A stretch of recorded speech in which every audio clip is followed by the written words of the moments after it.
कामचोर देवरानी। एक बार की बात है, सुषमा अपने पूरे परिवार के साथ खुशी खुशी मोहन नगर में रहती थी। उसकी 2 बहुएं थी, पल्लवी और शिवानी। एक दिन दोनों बहुएं रसोई में काम कर रही होती है कि तभी उनकी सास सुषमा उन्हें बुलाती है। अरे बहू, जरा इधर तो आना। शिवानी, जरा जाकर देखना सासू माँ क्या कह रही हैं। दीदी आप ही देख लो ना जाकर, आपको भी तो सुनाई दे रहा है। अरे मैं आटा गूंद रही हूँ ना, तुम चली जाओ। हाँ तो मैं भी तो सब्जी काट रही हूँ ना दीदी। अरे बहू जल्दी आओ। ओह, ये तो जाएगी नहीं, मैं ही जाकर देखती हूँ कि क्या करना है। पल्लवी सुषमा के कमरे में जाती है। जी मम्मी जी, क्या हुआ? शाम को घर पर कुछ मेहमान आने वाले हैं, तो तुम अच्छा सा खाना बना लेना बहू। ठीक है मम्मी जी, आप बता दीजिए क्या क्या बनाना है और कितने लोग आ रहे हैं। सुनील की मौसी जी और उनका पूरा परिवार आ रहा है। कुल मिलाकर 3 लोग और हमें मिलाकर हुए 9 लोग। तो अभी से ही तैयारी करना शुरू कर दो। और हाँ, घर की सफाई भी कर देना, हाँ अच्छे से।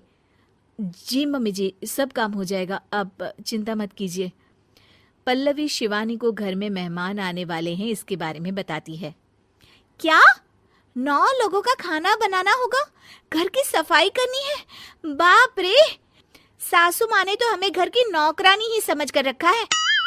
ऐसा नहीं बोलते शिवानी, हम इस घर की बहू हैं और घर के काम करना हमारा फर्ज है।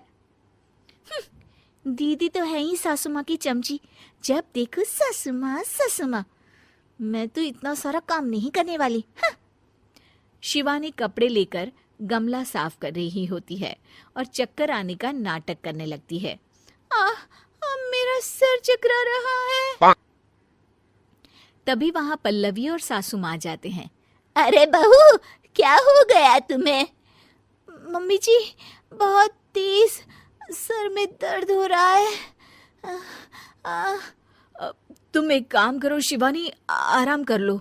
नहीं नहीं दीदी, घर में मेहमान आने वाले हैं, मुझे आपकी मदद करनी चाहिए। अरे कोई बात नहीं शिवानी, तुम आराम कर लो, मैं सब काम कर लूंगी।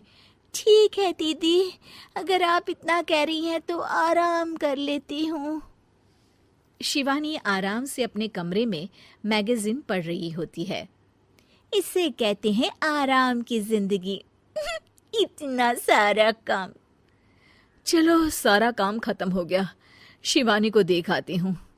शिवानी अपने कमरे में ईयरफोन में गाने सुनते सुनते सो जाती है और उसके साइड में मैगजीन भी रखी होती है। पल्लवी वहां आ जाती है और वो सब देखती है।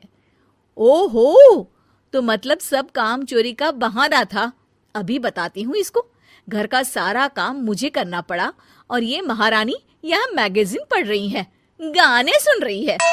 पल्लवी रसोई से एक प्लेट और चम्मच लेकर आती है और शिवानी को थाली बजाकर उठाने लगती है। शिवानी अचानक से उठती है। उठ गई महारानी, गाने भी सुन लिए, मैगजीन भी पढ़ ली। तुम तो बहुत बड़ी झूठी निकली शिवानी। तुमने सर दर्द का बहाना बनाया ताकि काम करने से बच सको। हाँ बनाया बहाना, तो क्या करती, इतने सारे काम करती। मुझे कोई शौक नहीं है चापलूसी का। क्या चापलूसी? तुम्हें लगता है कि मैं सारे काम चापलूसी के लिए कर रही हूँ? और नहीं तो क्या। तभी वहां सासू माँ आ जाती हैं। अरे बहू, वो लोग बस आने ही वाले हैं, तुम तैयारियां कर लो। जी सासू माँ, तुझे तो मैं बाद में देखती हूँ। सब खाना खाने बैठते हैं और खाना शुरू करते हैं। तभी सुनील की मौसी बोलती है।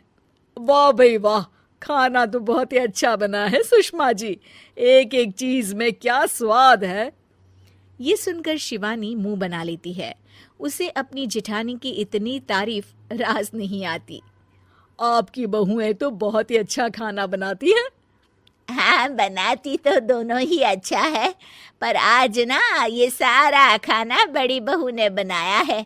छोटी बहू की तबीयत ठीक नहीं थी, सो इसलिए। मानना पड़ेगा सुषमा जी, आपकी बड़ी बहू तो बहुत ही गुणवान है। पल्लवी की तारीफ सुनकर शिवानी को जलन होती है। पल्लवी ये सुनकर खुश हो जाती है और शिवानी की तरफ देखकर उसे चिढ़ाती है। कुछ देर बाद मेहमानों के जाने का वक्त हो जाता है। मौसी जी सबके लिए उपहार लाई होती है। वो सबको शगुन के पैसे देती हैं और अंत में पल्लवी के पास आती है। तुम्हारे लिए शगुन का लिफाफा तो है ही, पर बहू तुम्हें एक और उपहार भी मिलेगा इतना अच्छा खाना बनाने के लिए। मौसी अपने सोने के कंगन निकालकर पल्लवी को पहना देती है। ये लो, ये मेरे मनपसंद कंगन है, अब से ये तुम्हारे हुए। धन्यवाद मौसी जी। ये देखकर शिवानी तो पूरी तरह से जल जाती है और गुस्से से रसोई में चली जाती है। तभी वहां पल्लवी आ जाती है और उसे अपने कंगन दिखाने लगती है।